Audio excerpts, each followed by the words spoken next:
ಎಷ್ಟು ಜನರಿಗೆ ಏನೋ ಒಂದು ಕಾರಣಕ್ಕೆ ಲೇಟಾಗಿ ತುಂಬ ಪೀಕ್ ಟೈಮ್ ಒಳಗೆ ಬಸ್ ಅಥವಾ ಟ್ರೈನ್ ಮಿಸ್ ಮಾಡ್ಕೊಳ್ಳೋಂಥ ಪರಿಸ್ಥಿತಿ ಬಂದಿತ್ತು. ಇವತ್ತು ನಂದು ಪರಿಸ್ಥಿತಿ ಹಂಗೆ ಆಗಿತ್ತು. Welcome to the day 9 of 40 days consistency program.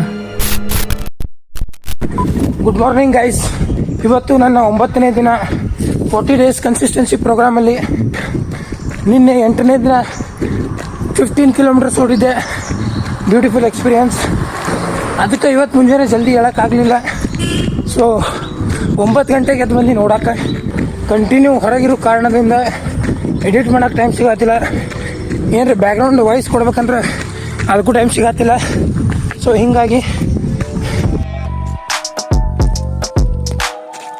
ಇವತ್ತಿನ ಬೆಳಗಿನ ರನ್ ಮುಗಿಸ್ಕೊಂಡು ಬೇರೆ ಎಲ್ಲ ಕೆಲಸ ಮುಗಿಸ್ಕೊಂಡು ಸಾಯಂಕಾಲ ನಂದು ಟ್ರೈನ್ ಇತ್ತು. ನಾನು ನಮ್ಮ ಊರಿಗೆ ವಾಪಸ್ ಹೊಂಟಿದ್ದೆ.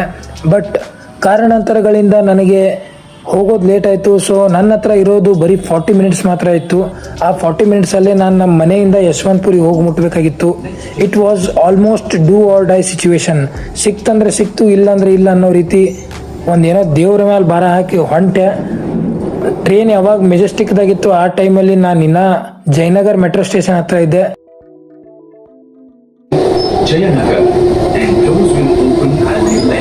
ಬಟ್ ಗೈಸ್ ಲಕ್ಕಿಲಿ ಮೆಜೆಸ್ಟಿಕ್ಕಲ್ಲಿ ಟ್ರೈನ್ ಡಿಲೇ ಮಾಡ್ತು. 6:45ಕ್ಕೆ ಬರಬೇಕಾಗಿದ್ದು ಟ್ರೈನು 10 ನಿಮಿಷ ಡಿಲೇ ಮಾಡ್ತು. ಆ 10 ನಿಮಿಷ ನನ್ನ ಗೋಲ್ಡನ್ ಟೈಮ್. ಅಷ್ಟೊತ್ತಿಗೆ ನಾನು ಬಂದು ರೈಲ್ವೆ ಸ್ಟೇಷನಿಗೆ ಬಂದು ರೀಚ್ ಆಗಿಬಿಟ್ಟಿದ್ದೆ.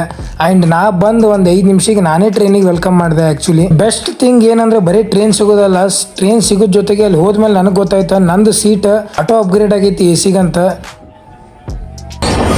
ಏನು ಸಿಕ್ತು, ಸೀಟು ಸಿಕ್ತು, ಅದ್ರ ಜೊತೆ ಸೀಟ್ ಸಿಗೋದಂದ್ರೆ ಸೀಟ್ ಅಪ್ಗ್ರೇಡ್ ಆಗೈತಿ ಎ ಸಿಗೆ. ಈಗ ಎ ಸಿ ಕಡೆ ಹೊಂಟಿನಿ. ಬರೀ ಹೋಗೋಣ ಎಲ್ಲ ಮೇನ್ ಕೂತಾವ ನಾಟ. ಟೈಮ್ ಆಗೈತಿ, ಟ್ರೈನ್ ಮಿಸ್ ಆಗ್ತದ ಎಲ್ಲರೇ ಬಿಟ್ಟು ಕೂತಿದೆ ಅಂದ್ರೆ ಇವತ್ತು ಎ ಸಿ ಸೀಟ್ ನನಗೆ ಸಿಗ್ತಿದ್ದಿಲ್ಲ ರೀ. ಇದಕ್ಕೆ ನೀವೇನಂತೀರಿ ಕಮೆಂಟ್ ಮಾಡಿರಿ. ಹಂಗೆ ಇಂಥ ಸಿಚುವೇಶನ್ ಯಾರ ಜೊತೆ ಆಗಿತ್ತಂದ್ರೂ ಅದನ್ನು ಕಮೆಂಟ್ ಮಾಡಿರಿ. ನಾನು ನನ್ನ ಸೀಟ್ ಹಿಡಿದು ಸ್ವಲ್ಪ ಮಿರರ್ದಾಗ ಬಿಟ್ಟು ಶೋಕಿ ಮಾಡಿ ಫ್ರೀ ರಿಸೋರ್ಸಸ್ ಏನೇನು ಸಿಗ್ತಾವೆ ಎಲ್ಲ ನೋಡಿಕೊಂಡು ಮಜಾ ಮಾಡಿಕೊಂಡು ದಬಾಕೊಂಡ್ಬಿಟ್ಟೆ.